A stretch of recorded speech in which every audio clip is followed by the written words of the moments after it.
helped us.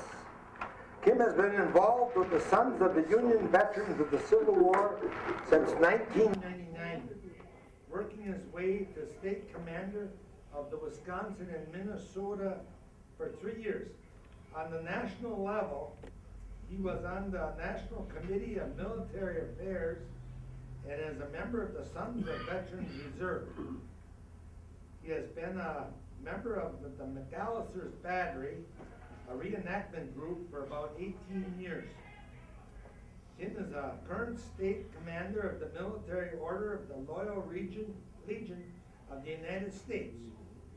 Kim helped to start the King Civil War Round Table years ago and is a member of the Iron Brigade Association. And with that, I introduce you Kim Helpemus.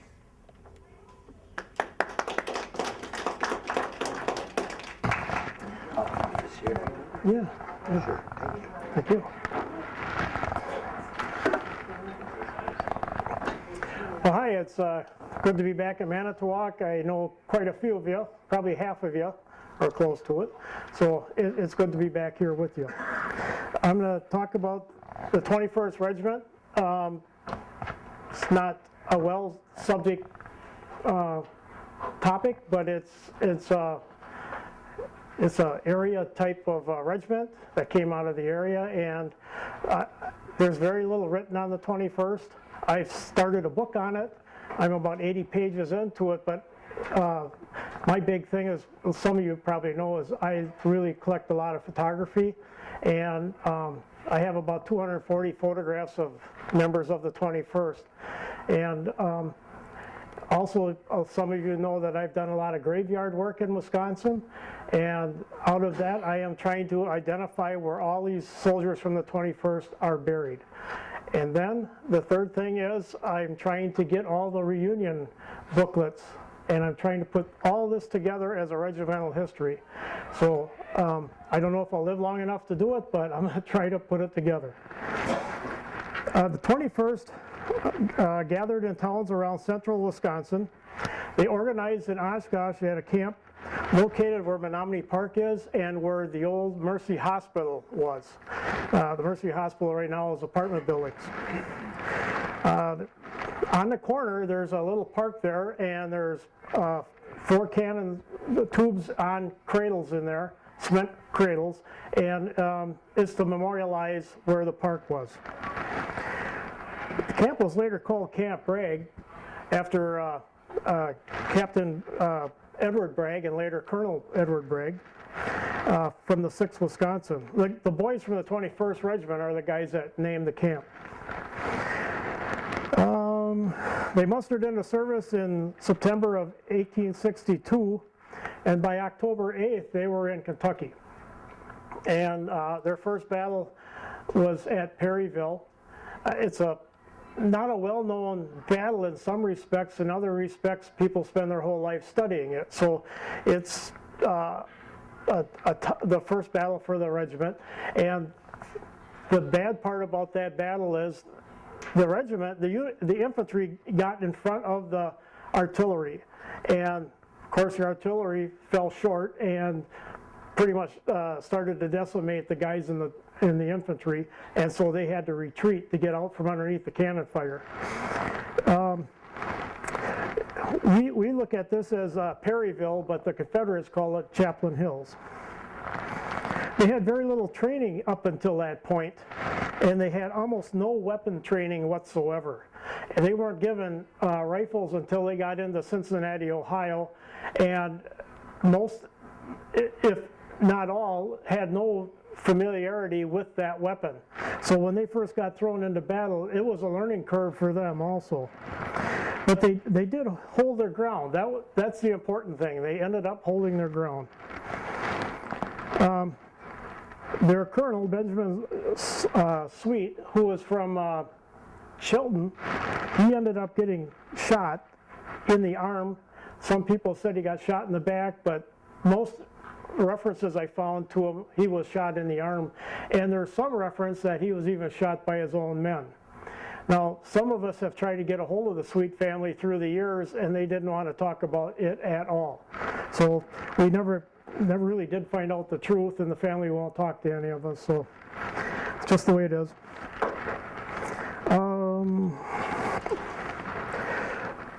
Colonel Michael Fitch reported after the war, none of the first lieutenants remained with the regiment until the close of the war.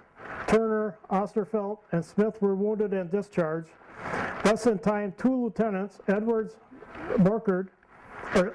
second lieutenants, Edward and Borkert, Wisbrod, Morgan, Randall, and LeCount, Sergeants Stewart, Hubbard, Otto, Dorian, Watson, and Bradish became commanders of their company. They were fine drilled and were as brave as ever stood in battle array. Okay.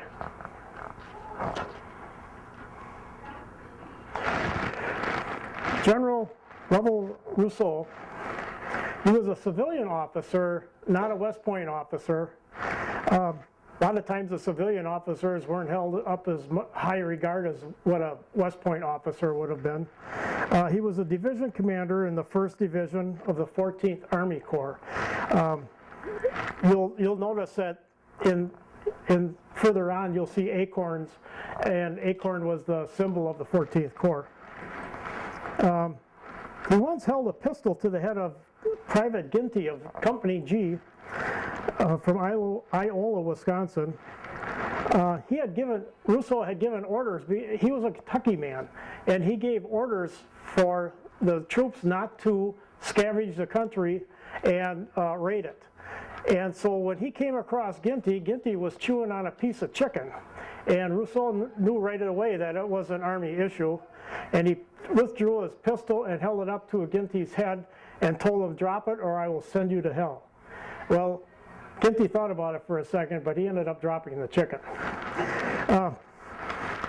Ginty ended up dying in the battle at Resaca, Georgia.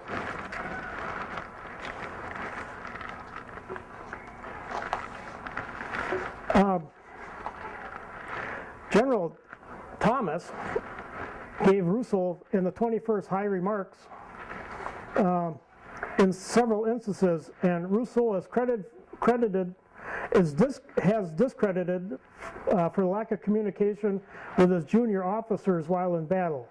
In other words, communication wasn't too great between the upper command and the medium command. And he was also a member of Congress and was extremely protective of Kentucky property, including slaves. This is Camp Reagan Memorial Park, across from Memorial Park in Oshkosh. Now, some companies, well, various companies had different ways of getting there, but like Company G out of Wapaka, they actually went to Gill's Landing, which is about 4 miles out of Wyoming, and ended up taking the river down. And they took boats right to Oshkosh and parked right alongside the park there. Well, it was a camp back in those days. And various other companies ended up with wagons and trains and you name it, trying to get to that camp.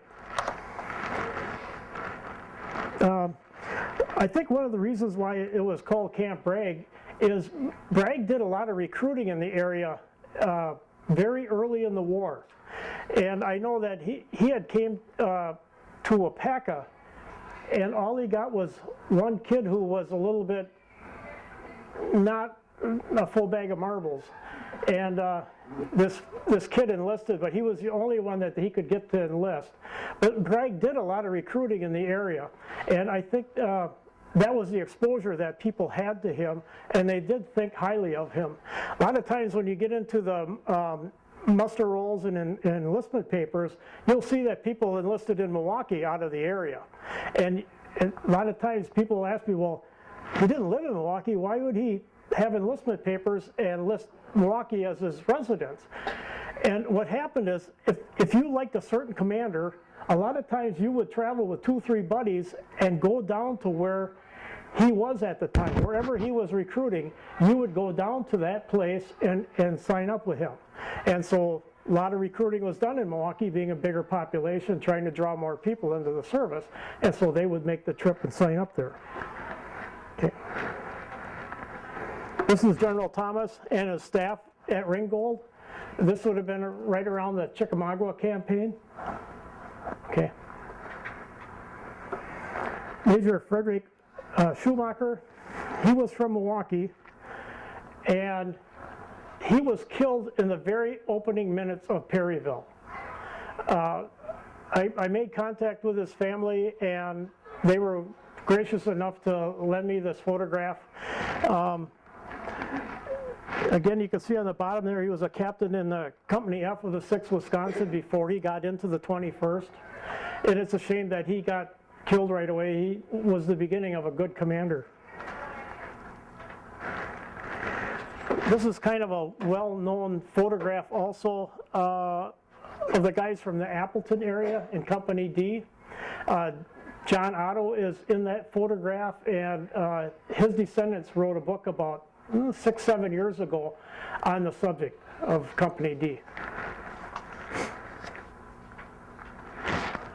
This is Henry Clay Taylor.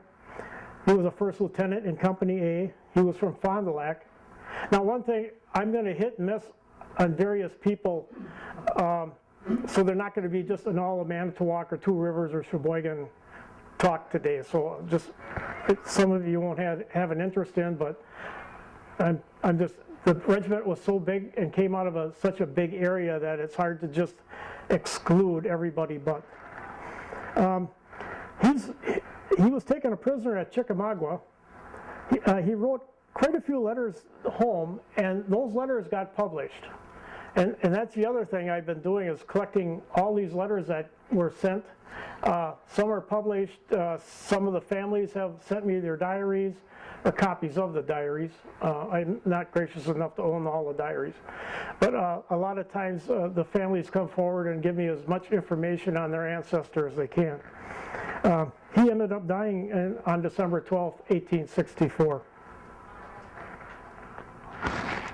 These are the officers on Lookout Mountain.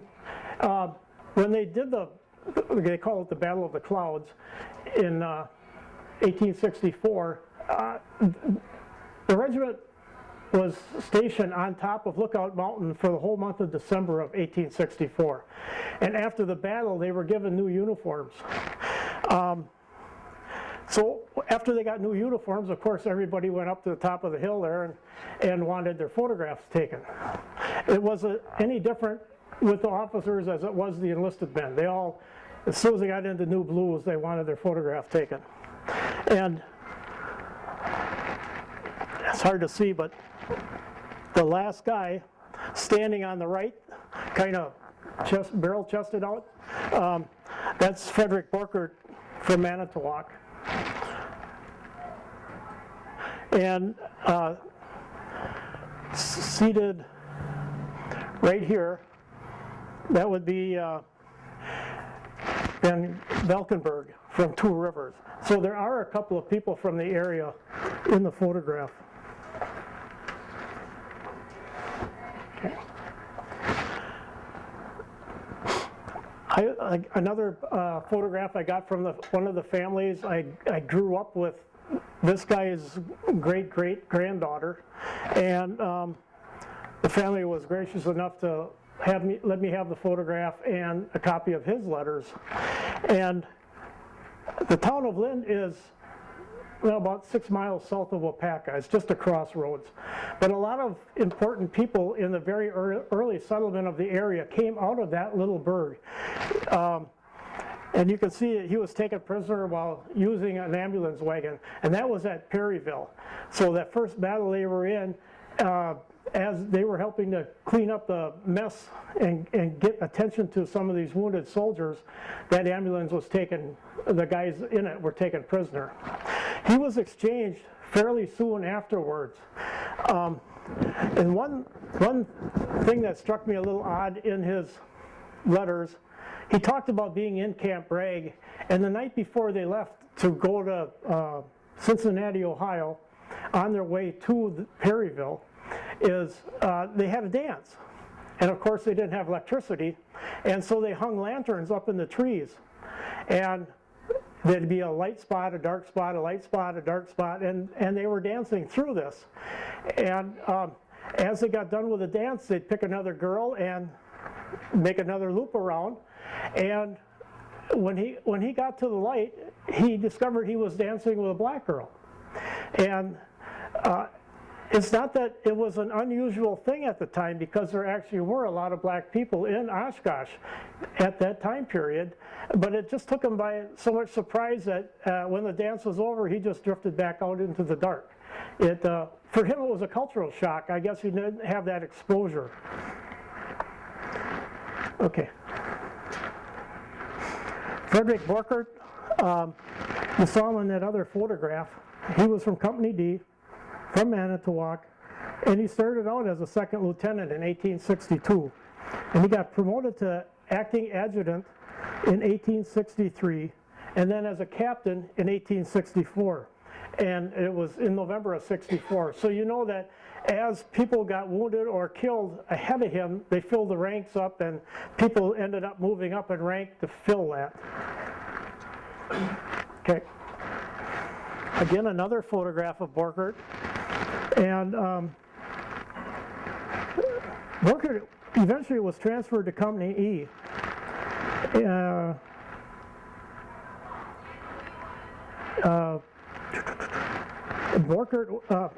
Dunham was a lieutenant from Wapaka.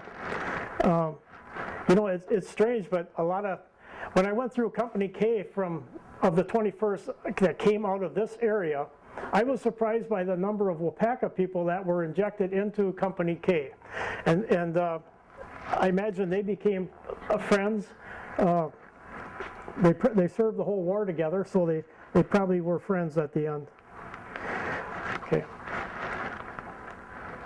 Colonel Hobart. He was from Oshkosh and Chilton. He had lived in both places. He enlisted as a private, and he worked his way up to captain in the 4th Regiment. He took over a company from Sheboygan and took them to Camp Utley in Racine, where he drilled them, and he was very good at teaching drill. Then he was assigned a captain of Company K in the 21st. They say that he drilled the company twice a day. Hobart joined the regiment after Perryville as a lieutenant colonel. He was captured with somewhere between 70 and 80. It depends what records you read, but it's somewhere between 70 and 80 soldiers were captured at Chickamauga in September of '63. And being an officer, he was sent to Libby Prison in Richmond, Virginia. He spent 5 months there, and they dug a tunnel. They ended up digging a tunnel out to the street, and 15 of those guys ended up walking away from that prison in civilian clothes. Nobody seems to know where they got the civilian clothes, but they ended up in broad daylight, walked out of the hole and into the street and walked away. He did return back to his regiment. He was a native of Massachusetts. He graduated from Dartmouth College and studied law in Boston. He settled in Wisconsin in 1846, 2 years before it became a state. And he was a member of the territorial legislature that same year and became a state senator in 1848. Next one. Albert Bradish. He's from Company I of Neenah. And when I first started doing the research, I ended up with a lot of Neenah people because that's where I grew up. And it just became second nature, and a lot of the names were familiar to me. And so on and off, I do have Neenah people in here. He started out as a first sergeant, worked his way up to captain after the Battle of Chickamauga and the Battle of the Clouds, or Chattanooga, I mean, in the Battle of the Clouds. Okay. Now Benjamin Sweet is on the left. Again, he was from the Chilton area. It seemed like Chilton had a couple of good commanders that came out of it for being a little town. He served as a colonel in the 6th Wisconsin. He attended the University of Appleton, which is now the Lawrence University. He became the colonel of the 21st Regiment. He was transferred from the 6th Wisconsin, from the Iron Brigade, where he was a lieutenant colonel. He was wounded in the right elbow and the bullet lodged in his shoulder during the Battle of Perryville. He resigned in September of '63 because of the wounds. He ended up being transported in ambulance after that wound, and he got a lot of harassment from the guys because he just could not fulfill the requirements of a commander anymore because of his wound. He took it pretty personal.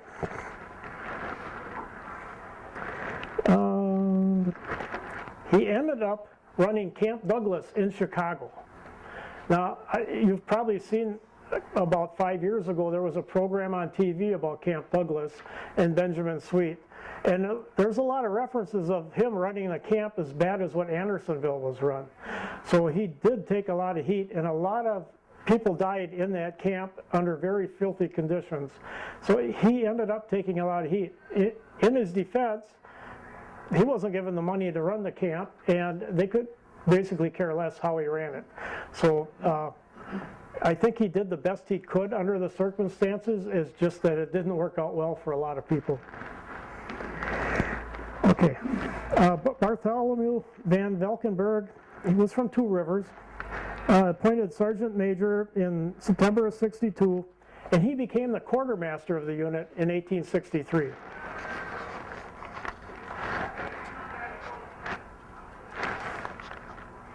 And this is General Sweet after he got a star on his shoulders. And that's when he was running Camp Douglas. First Lieutenant Henry Turner, he was also from Appleton. He was promoted to First Lieutenant in 1862, and in November of '62 to Captain. He was wounded in Atlanta, Georgia, and reassigned in March of '65 when the regiment was done with the war. It turns out that a lot of guys were reassigned in March, April, May, and June, and a lot of people from the regiment were pushed into the 3rd or the 10th Wisconsin. And what they did is they just tried to keep filling ranks. You know, sometimes the recruiting would work out better for a certain regiment, and then they would be slack in others. And so there was a constant movement of troops between the 3rd, 10th, and the 21st.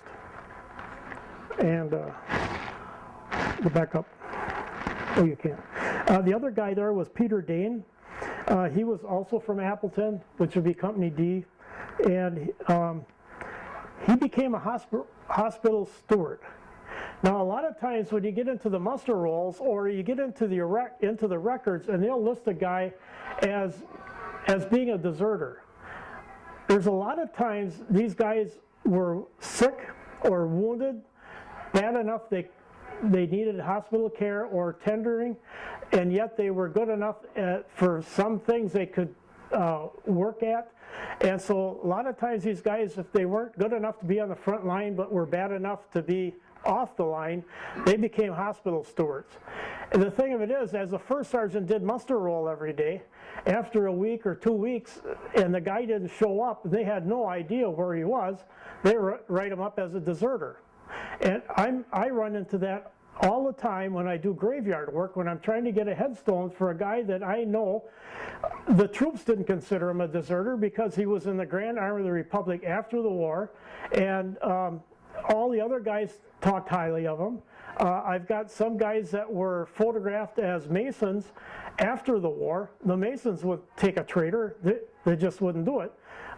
So I know that the guy, in all sense of the word, was not a traitor, but the muster rolls are the only definitive proof, and to get it changed, it takes a literal act of Congress to get it changed in the records. It's near impossible. So I do have unmarked graves that I need to get marked, but they're going to be laying without a headstone probably forever, because I just can't get it marked under the regulations of the government right now. Okay, James Reeve. Again, I'm personal friends with the family of his descendants. You can see he was transferred from the 10th. He actually was the assistant surgeon when he was moved to the 10th. And the surgeon of the unit ended up getting sick after Perryville. And I don't know if the workload got to be too much or it was just sort of like malaria type thing where you just don't feel good. Anyway, James Reeve ended up moving up as the surgeon of the 21st Regiment. This is a newspaper clipping that the family had done on him about 12 years ago, 14 years ago. And he was also in that group, along with Hobart, that got captured and sent to Libya prison. He's also one of the guys that snuck out with them. Reeve was credited with starting the first library and YMCA in Appleton. He was a member of the Lawrence College Board of Directors for 45 years, and he also owned the first automobile in Appleton. He kept a diary which the family turned into 75 books, and right now I own 2 of the 75, so I'm trying to increase the value of these things by owning more.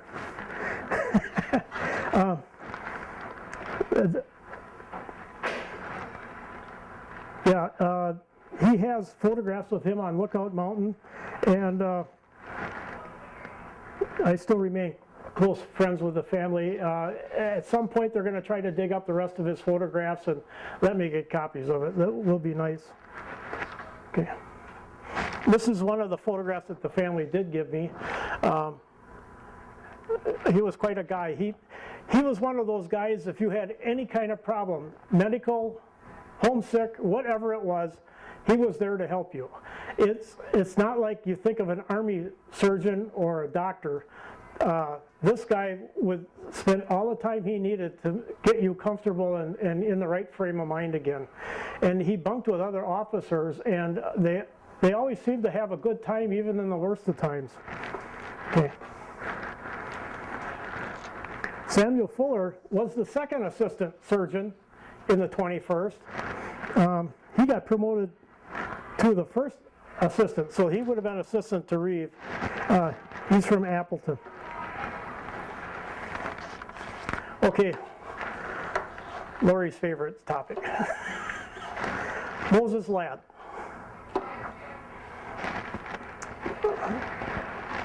Last year we had the privilege of honor to rededicate his headstone at the Veterans Home in King. When General Sherman did his March to the Sea, he had 4 Native Americans as scouts. Moses Ladd was one of those. In my lifetime, I've had the honor of dedicating all 4 of those Native Americans headstones and replacing 3 of the headstones. The Moses I can't change out because it's on state property. But it's really been an adventure with Native Americans, with the whole chunk and the Menominees, trying to honor their ancestors. It turned out that I knew more about their ancestors than what they did, and it surprised quite a few of the Native Americans. But Moses was born on June 28th, 1828. He was the son of a Menominee Indian woman by Akopi. That was her name. And Joseph Ladd. He was a man of Chippewa and Ottawa mix. Joseph and Moses are descendants of other famous chiefs, notably Toma and Karen. Some describe Karen to be the most handsomest of all Menominee. In 1848, Moses and his sister, Susan, drew mixed blood payments from the government, which disclaimed their Menominee rights. And what that was is, at the time, the government, so many of the natives, they're trying to get the Native Americans onto reservations. And what was happening is they were scattered out all through central Wisconsin. And what they did is they came up with this mixed blood idea for payments. And in order to get the payments, you had to discredit your heritage. In other words, you had to say that you were not Native American anymore. You were living out in the white man's world, and you got X amount of dollars to help you out and as a payment to get you going. If you didn't, I take that back. You got a payment if you went back to the reservation, and you had to disclaim being a white person, living like a white person. You had to give up all your property, and they wanted you back on the reservation. So that was part of the mixed blood problems. But Moses and his sister decided to live as white people. And so they had houses, and they had hunting rights, and they lived as free people. And they actually, I don't know if you know where Winneconne is, west of Oshkosh, but they lived just west of that yet, in the marshy areas in the township of Poygan. And the one thing that made Moses important to history is he married Charles Greenough's daughter, Mary. And I don't know, being in Civil War reenactors and that, you all probably know where the Greenough Mansion is in Kaukauna. Well, Greenough was a pretty important person back in the day, and his family were important as statesmen, as fur traders, as entrepreneurs.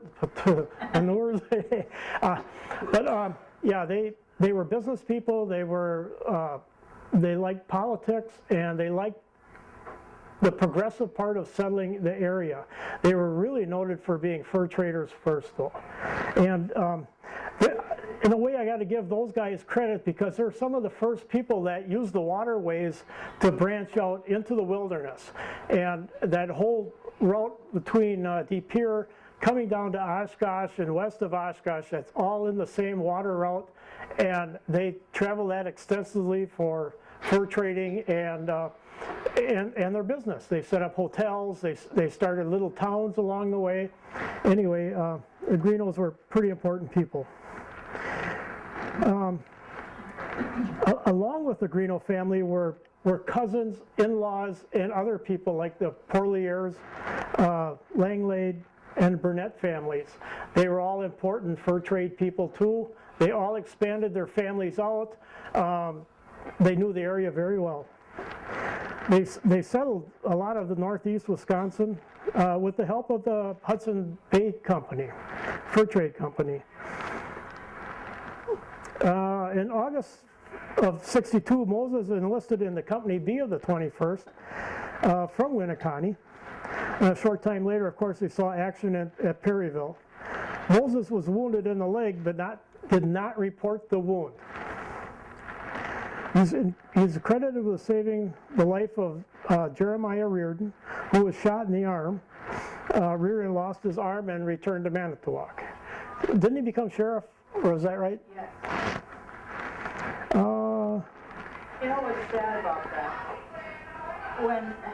When these boys came home from the battle, they were heroes, and he was this position with a one-armed Irish cop, would you believe, in Manitowoc? But as the years went on, and he wanted re-election, they said, what does Manitowoc want with that crippled man, There are younger men that will do a much better job. Yeah. Isn't that a shame? Well, it goes on today. I mean, it's no different. It happened to World War II vets. It happened to Korea. It happened to Vietnam, and going on to Iraq and Afghanistan war. So, yeah, it's just attitude change as society goes through it. Moses is credited with saving at least 3 soldiers that I could document throughout the war. None of who've ever gotten recognition for, or it's not big news. I mean, it took me years to find out that he saved at least 3 people. It's just hidden history. Not much else was told about Moses during the early part of the war, but his cousins and the Porliers, they also were in Company B. They were settled in the Winneconne Avenue in the Butamore area and that. And one of the Porlier letters from Charles, he mentions to his wife that Moses was as funny as usual. I guess even during battle he cracked jokes and just made the best of it. He was a very upbeat guy. Moses, in my mind, I can't prove this, but I think he was the furthest south of any Union person during the war. He took the right flank on the march to the sea, and he would go out 20, 25 miles looking for food or troops or just plain scouting. And sometimes I think that he went the furthest south of anybody in the Union Army.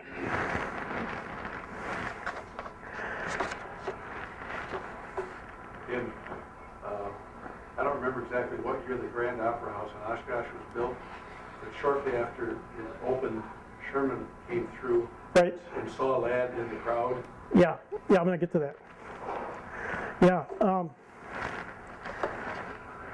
In 1865, of course, the 21st was mustered out, and Moses went back to the Poygan area and continued his hunting and fishing. In 1870, Sherman came to Winneconne, actually came to Omro, and the boat docked, and he had his luggage in his hand, and he was walking off the dock, and 3,000 veterans came to meet him. I don't know how they found out he was coming, but they met him at the dock. He's standing there with his luggage in his hand, and he felt obligated to talk to them. I mean, after all, 3,000 people from a fairly sparse populated area came out to see him. So he started talking. And in the back of the crowd, he laid eyes on Moses. He dropped his luggage on the dock, walked up the hill, went to Moses, put his arm around him, and they walked off together. And it is said that General Sherman offered him a house in Washington, D.C. for the service that he had done for him during the war. It was one of the main reasons why Sherman came here, was to track Moses down and offer him that house. He thought so highly of Moses that he was willing to pretty much put the guy up for the rest of his life. But Moses said, I can't do it. I'm not leaving my hunting and fishing grounds. So he stayed, and Sherman went back. This photograph is from the Smithsonian Institute. One of the reasons why there were photographs taken of Moses is in 1876, this blood money thing kind of evaporated. What I'm getting at is the Menominee were still looking for a qualified chief. They just were running out of people to lead their nation, and so they approached Moses and asked him if he would be the chief, considering his ancestors were the chief, and they thought that he would be a great fit, and he accepted this. Well, of course, in '76, I believe Grant was the president, and a lot of the Native Americans were going to Grant the petition for aid, for help, for this and that, and while he was there, 4 photographs were taken. That's one of them. Because he took that job as being the chief of the Menominee, he went back to the Menominee Reservation in 1878 to live with them. In 1888, a year later, the Grand Army of the Republic encampment was being held in Milwaukee, and Moses Ladd, Joseph Woodnorth, Al Nugent, and William Ballard were all walking. And now back in those days, the encampment was a very large thing. It would be like going to Great America almost, except it's all tents and no rides. But General Sherman was in a carriage going down the road, a roadway in there, and he came across Moses Ladd again. They shook hands, and General Sherman said he was glad to see him. And patting Moses on the shoulder, Sherman is quoted as saying, "Moses, you are the best man I had." Towards the end of his life, though, Moses turned to the Grand Army home in King, and for 3 times he asked for help because he was having trouble taking care of himself. He was getting destitute. By then he had divorced his wife, the kids had moved away, and he basically was penniless. The 3rd time was his last time, though, and then on May 30th, 1920, he died at the home penniless, and he's buried in the cemetery of the home. I don't know, probably about 15 years ago, I had the great honor of Well, actually, one of the guys at work came up to me and asked me what I've been doing lately, and I told him I was researching Moses Ladd, and he said, well, how do you spell the last name? And I said, with 2 D's. And he said, well, you know, there's an outside contractor whose name is Robert Ladd, and he's Native American. I said, well, send him to me, I want to talk to him. So about a couple weeks later, he walked into my office at work, and he didn't have to introduce himself. He looked just like that, except the haircut. Honest to God, it could have been a twin of his. And I knew right away who it was. And by then I had compiled the family history, and I had about that much in a booklet. And I invited him over and I gave him his family tree. And it's kind of the first time I had a grown man crying in my house. But it was a good moving experience. Okay. August Williams, or August Johns, I mean, he's from Oakfield. Now this part of the 21st is on the middle part of the state along where Highway 39 goes down towards Portage and that. So if you could envision from Highway 39 over to the lake here, and then a band about, probably about 80 miles wide going through that area, that's where the 21st came out of. He was a private in Company F, prisoner of war at Jefferson. Jefferson was a prison for deserters. Now, he's not written up as a deserter in any of the records, he's just written up as being in Jefferson prison. So I got to dig into that a little bit more. He did die in Iowa, and that's his wife Mary with him. Okay. In my collection, I found a glass plate negative of the 21st Regiment at Kelly Field, which is a battlegrounds in Chickamauga. And it must have been taken during World War I. That's a World War I soldier. And you can't see it, it's down here. But it says Volunteer 3rd Wisconsin Infantry. So that would have been one of the infantry out of Wisconsin for World War I.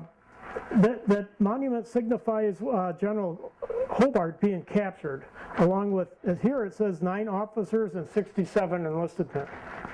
So that place where he was captured is marked with that monument. Again, you can see the acorn on it for the 14th Corps. Okay. Rudolph Wisbrod, he was from Oshkosh. He started out as a 2nd lieutenant and then a 1st lieutenant after the Battle of Perryville. He was promoted to captain in '63, and later in September of '63 he was wounded and he was discharged for disability. This came from the Oshkosh Public Museum. Okay. And the family sent me this roughly, I think they Xeroxed a copy of their photograph and gave it to me, but that's as best I can get from them, from Company A. Again, it's his wife and 2 little children, and that's typical of the times, you know. We always think of these guys leaving their homes and they're single or young and careless and that, but there are a lot of times they were married men with children. And there was a 21st Regiment Union Association. In other words, they held reunions for the regiment most of the time yearly back then. And McCallum was the head of that reunion association at the time. And when they retired the flag in 1928, they gave it to the Oshkosh Public Museum. And I have yet to lay eyes on it. I don't know if they still have it or not. I don't know.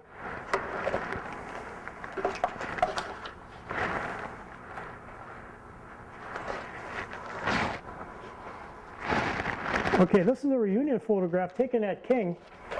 I believe it was 1890, from my recollection. It was 1890. And what they did that weekend is they had a reunion in Neenah.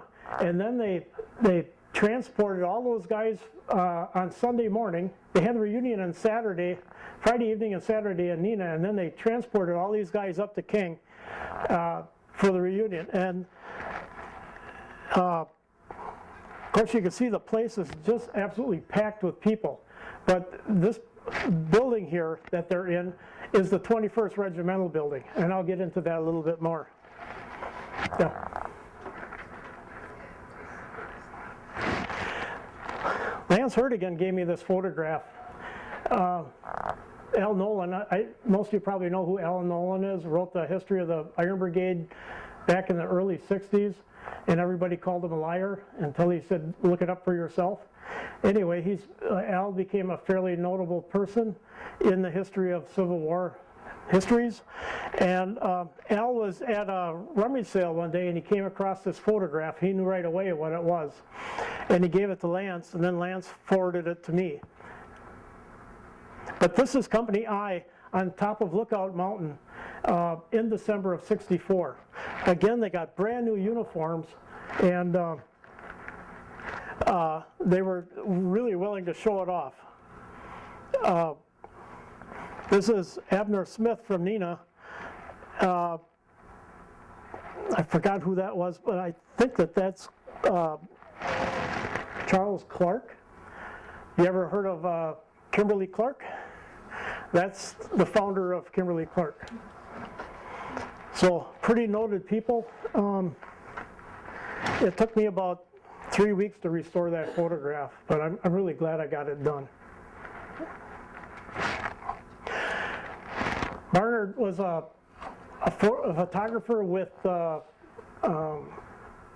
Brady and those guys, and he branched off and went south. That was his assignment, was to stay with the Army down south, and as he went through, he took photographs. You can see there's maybe one house in the whole photograph, but this is during part of the Atlanta campaign. This is Sherman's 14th Corps in the Atlanta campaign. And then a panoramic view of Atlanta in 1864. It's drastically changed from then. Okay. Lookout Mountain photographs became very popular. I forget the number of people who fell off of that photo exhibit there, but there were quite a few deaths, and eventually they outlawed people going out to the edge and having their photograph taken. But yeah, there's in the background again in Chattanooga, you can see there's no homes or nothing. Nowadays, that's just solid homes underneath it. Through my years, I got into collecting the paperwork, and I ended up with Abner Smith from Neenah, quite a bit of his paperwork. And this is one of his clothing audits. And yeah, go ahead, Kathy. The funny thing is, you can see it's dated in 1866. Almost all this paperwork is dated 1866. I don't know if it took the Army that long to get caught up on their paperwork or what it was. You'd think that would have been taken care of on muster out. But yeah, almost a little bit over a year later, this was being settled. This was for his pay from September '64 to October '64. So for 1 month, he got $231. That was a lot of money. Again, that's another one of his vouchers. Okay. And his discharge paper.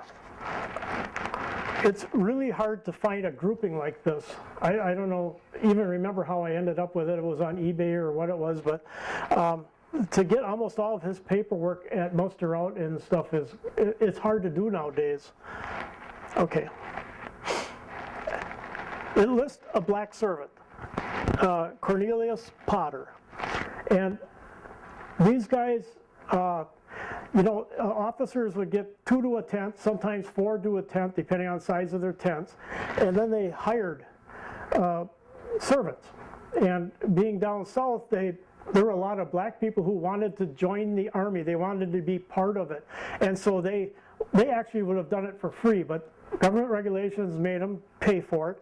And in good conscience, that's the right thing to do. And a lot of these guys more or less adopted these servants, and they became their kitchen staff. you know, when they would get up in the morning, breakfast would be ready for them. They would take care of their clothing and all that, just as if you hired somebody to take care of yourself. So, being officers, they had the money, they could afford the help, and so they got reliable help. And the nice thing, and we don't think of this often, but a lot of times they liked their servants so much that they, at the end of the war, they actually brought them home with them, and they became employees of that officer. And there's a lot of cases in the area that these black servants were brought home and were treated just like they were part of the household. Okay. Hiram Russell was a lieutenant in Company B. Again, this is more paperwork on the subject, but it's kind of neat to have, well, you can't see it, it's down there, but to have Hiram Russell's, not yet, but to have Hiram Russell's signature. And a lot of times you'll end up with the signatures of the soldier through this paperwork. It's the only opportunity probably a collector will have to have that. Okay. Hiram also had, actually, he had Cornelius as a helper, and Cornelius actually had another guy as a servant too. I do know that I documented that Hiram Russell had 2 black servants.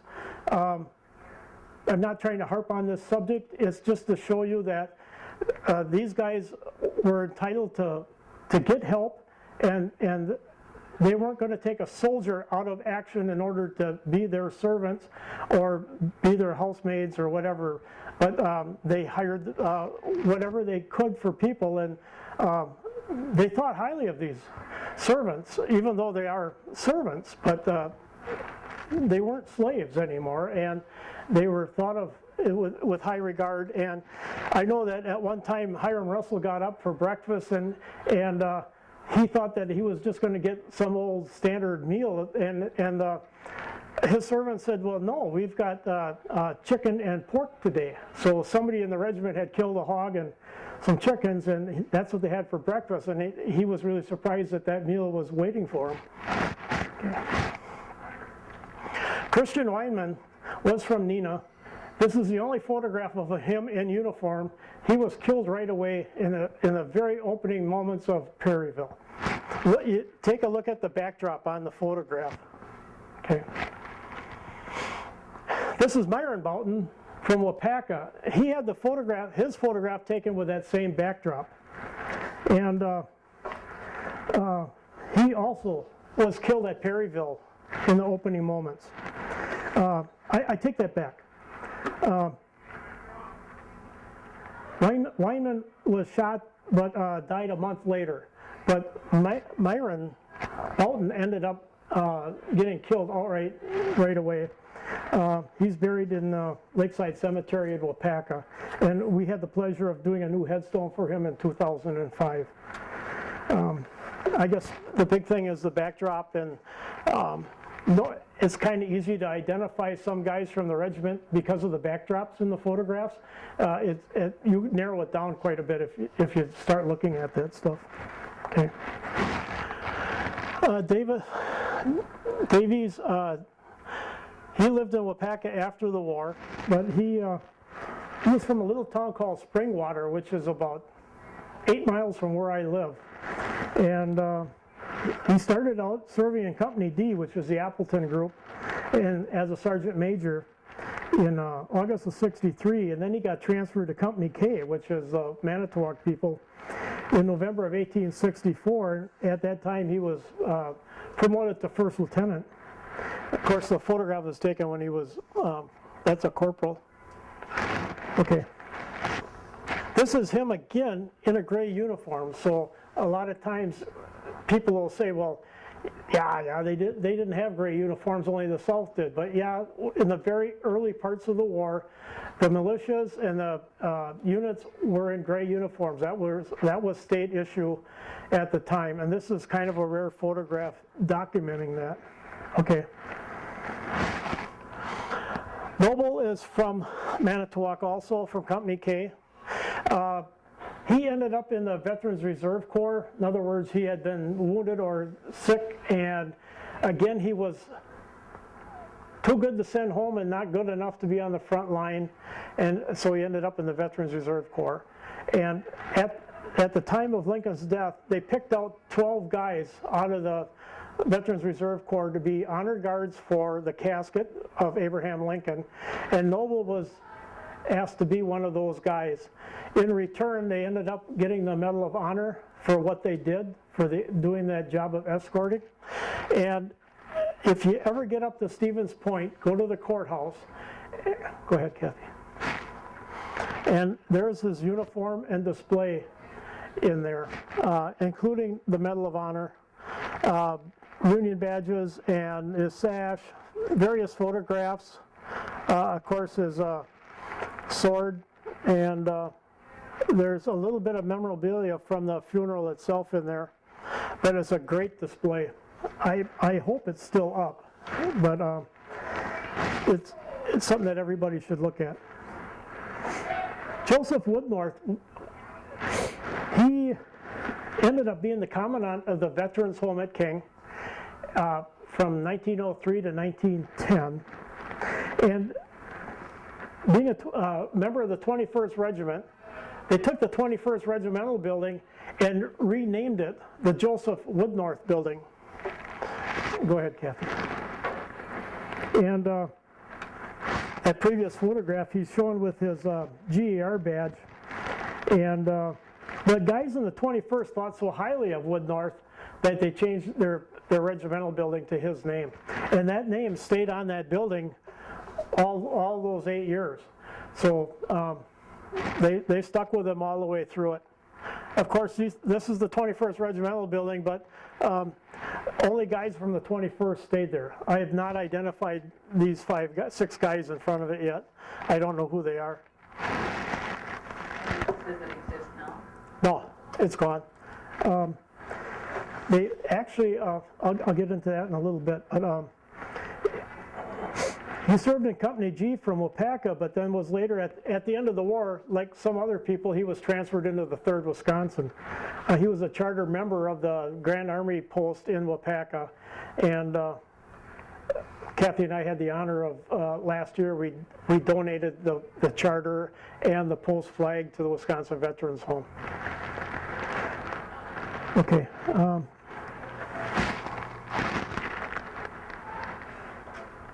This is Henry Holmes, Jr., again from Manitowoc. He was in Company K again. He was a sergeant. He died at Murfreesboro, Tennessee, of diseases in April of 1863. He wrote extensively back home before he passed away. And his dad really tried to get him to live longer and live through it, but it just wasn't meant to be. It's been a long time since I read his letters that he sent back home, but they're awful moving letters. Okay. John Sand, again, he's from the Two Rivers area. I got the photograph from Kent. He died in 1862 also. They just got into the war in August of '62, and by November he was gone already. Okay, that's Charles Clark again from the Kimberly Clark, from Neenah, Company I. He started out as a wagoneer and worked through corporal, sergeant, and first lieutenant by November of '64. So when you see that photograph of him on Lookout Mountain, he's new to the rank, and it's a brand new uniform. So it was a great time for him, promotion-wise in that. Again, he was the co-founder of Kimberly Clark, and his daughter, Theodore, started Theodore Clark Hospital in Neenah, which has become a very big regional hospital now. The Historical Society of Neenah has his uniform, and they put it on display for a while when we did a Civil War display there 2 years ago.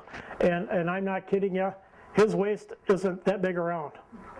It is hard to comprehend when you look at the photograph and then look at that uniform that it really wasn't that tight on him, you know. So this was the war made these guys very, very skinny.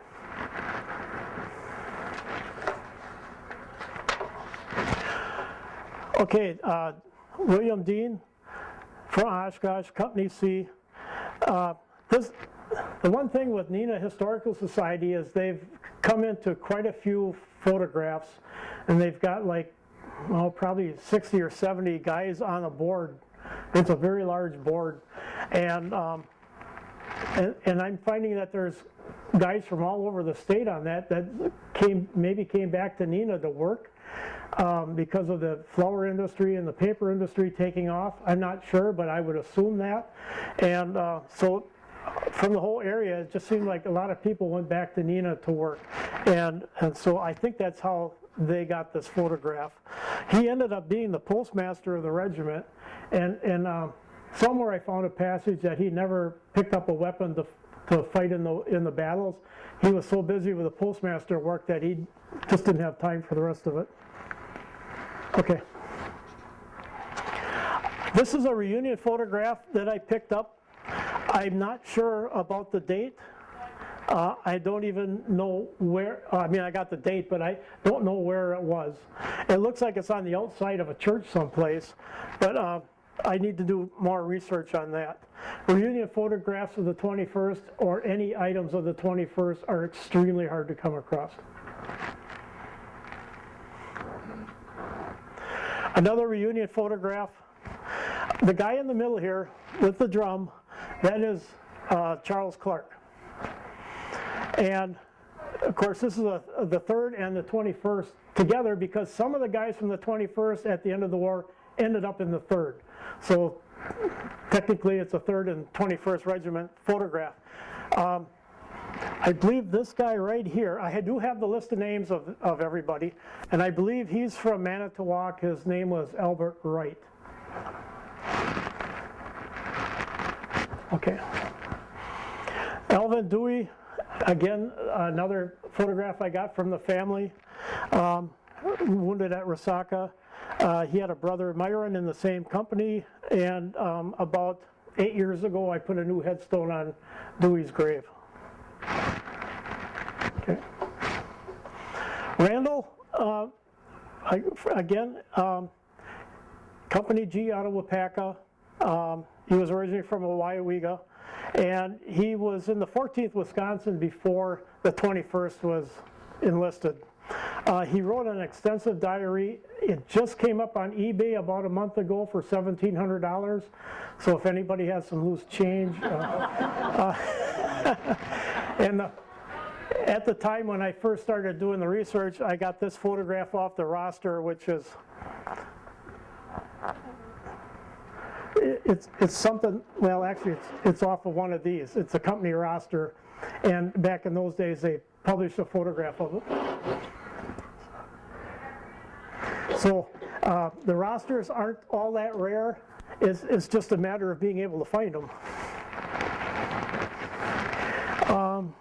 Hang on a second. Okay, he started out in Company B as a sergeant of the 14th Wisconsin, then got promoted to captain in 1863 in the 21st. There's actually a street named after him in Wapaka. He did resign in April of '65. Okay, and this is a photograph of him in real life, and this photograph was one of the similar photograph that's in that bunch that's for sale. Okay, and his diary and photographs are for sale in England, so I don't know how they got over there, but they're in England. Okay, John Crawford, interesting guy, from Wapaka. He was a first lieutenant in Company G.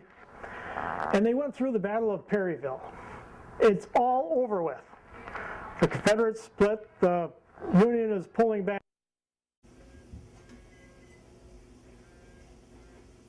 And of course, when they exchanged back in those days, you were put on like a furlough and you went home. But guy never came back to Wapaka. We don't know whatever happened to him. Some people said he went out west and was never heard of again. So we don't know exactly what happened to him, but he wasn't very highly thought of after that stunt.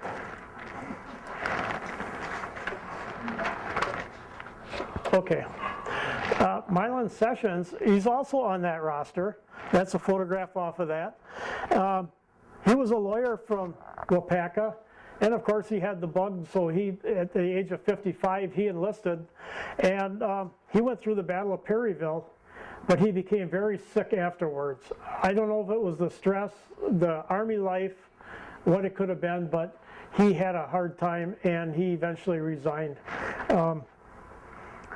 He actually resigned in the following March after the battle. He was very highly thought of. He was one of the original founders of Wapaka. And again, there's a street named after him. And this is a real life photograph of him. So a little bit younger. All right, Charles Walker. I guess that's part of Ken's relation? Yes, correct. And again from Manitowoc, Company K, and he started out as a major in the unit, and later promoted to, well, he stayed as major, I guess. All right.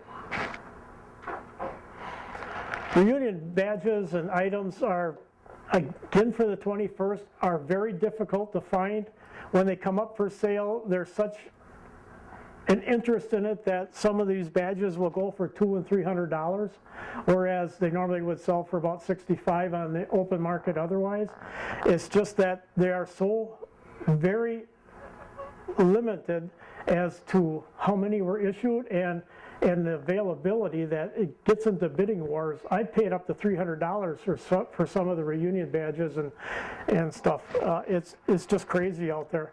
And then years later, I ended up finding the guy I was bidding against, who happened to be a descendant of that John Otto from Appleton, with the Appleton photograph there, where they're up on the hill.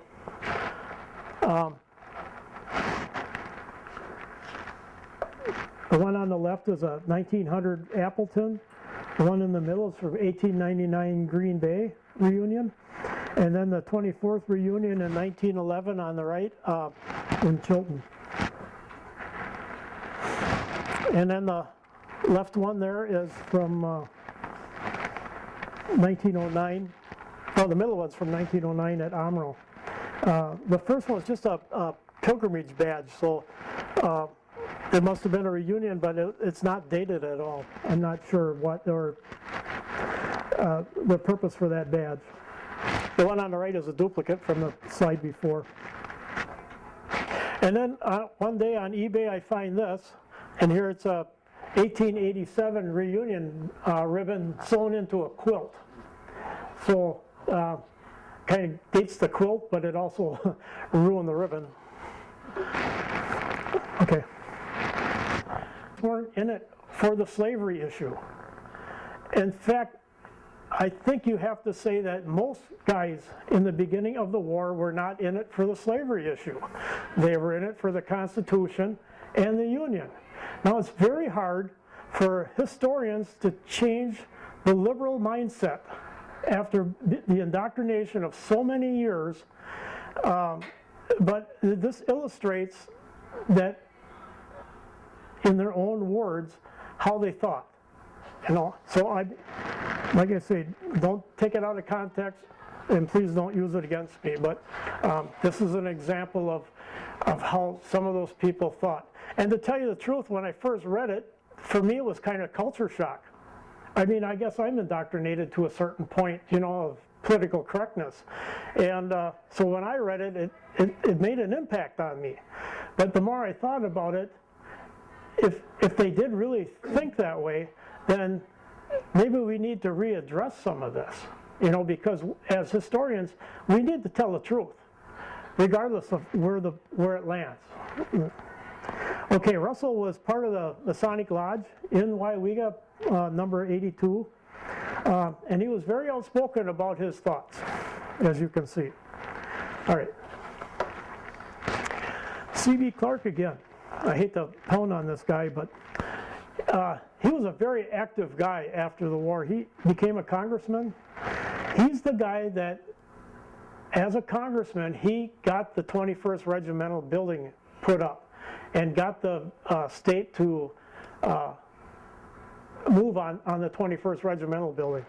So he donated the first $1,000 towards the building in 1872, and there was a dance hall on the spot that was torn down, and that regimental building was put on top of it. After the war, he worked for Levin's drugstore in Neenah. If you're a token collector, you'll find a lot of Levin's tokens out there. He started in 1878. He started the Badger Globe Mill in Neenah with John Kimberly, and they started the Kimberly-Clark Corporation. Again, this photograph is from the Neenah Historical Society, and I'm also, being that I was raised in Neenah, I'm friends with the Clarks. So, okay. When you saw that flag that from the 21st Reunion Association being given to the Historical Public Museum, Oshkosh Public Museum, this is McCallum after the war. And McCallum was from Company I, Neenah, and he was transferred to the Veterans Reserve Corps in February of '64.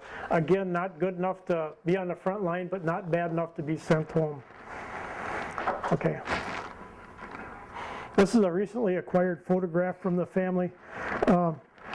William Penn from Company K, even though he was basically listed as a Manitowoc regiment, or company rather, he was from Wapaka. A little place called Farmington. It's a crossroads about 6 miles west of Wapaka. And he's buried in the Town Hall Cemetery there called Barton Cemetery. He was discharged in May of '63 for disability. Okay. Again, this came from Neenah, but this is another guy from Company K, from Manitowoc, Byron Mason. He was discharged in December of 1862, so he only lasted a few months in the war. Again, probably disability. It didn't say what for, but probably very sick. Oh, this wasn't supposed to be in there. Yeah, I tried to find more information about him. The only thing I know is that he was from Manitowoc, but it looks like he's from Company F, the 18th Wisconsin, but I'm not 100% sure about that neither. 15th? Yeah, maybe. But he's a Manitowoc guy. But he's just somebody I needed to do more research, and I was going to void him out before I got to this point. Okay. Now this is the 21st Regiment in Georgia. Kind of a neat photograph. They covered everything up with tree boughs and branches and stuff, probably to keep the heat down and help with the rain and stuff. But yeah, this is one of their camps. What's neat about this is it's signed by Charles Payne. The Paynes were out of Oshkosh. They ended up with the Payne Lumber Company and were big business people out of Oshkosh. Okay. Anybody here of John Bergstrom? Bergstrom car lots, Chevrolet, Ford, Dodge. He just owns everything. Anyway, this is their ancestor. It's one of John's great-great-grandfathers. And I know John and Wally and Richard personally, so I worked for the Bergstroms for 35 years. So Wally gave me the photograph, and there's a memorial stone for him in Winchester, Wisconsin, which is nothing more than a crossroads right now. And I haven't been to his grave yet, but they say he's buried in Nashville. Not sure though. And the flag of Company G, that's Wapaka. That would have been their company flag. That's all I've ever found out about this flag. I don't have any other information on that at all. And with that, that's the end of it. You guys got any questions or anything? Or? if you got any questions, yeah, Don. I have an idea. I'm one of the few members of the SOBs, Sons of Both. And Lori and I went to Perrysville. And in the visiting center, there is a big map. It shows all the regiments that fought on the battle. And lo and behold, the 21st was facing off with my family from the 2nd Kentucky Cavalry. Not atypical, but yeah, Yeah. it happened. It happened during the war. Yes. So you have no information on Egbert Scott at all? Scott? Did I go past him? No, you've never mentioned him, so, and that's my cousin from the 21st, so. He was captured at Chickamauga and died at Andersonville. I thought I had something on him.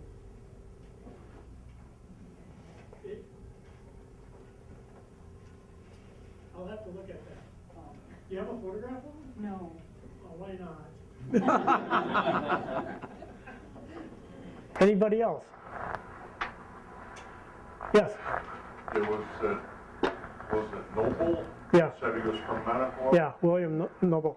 Yeah, I had read that every guard on the funeral train was given the Medal of Honor. They were. And they were all rescinded later.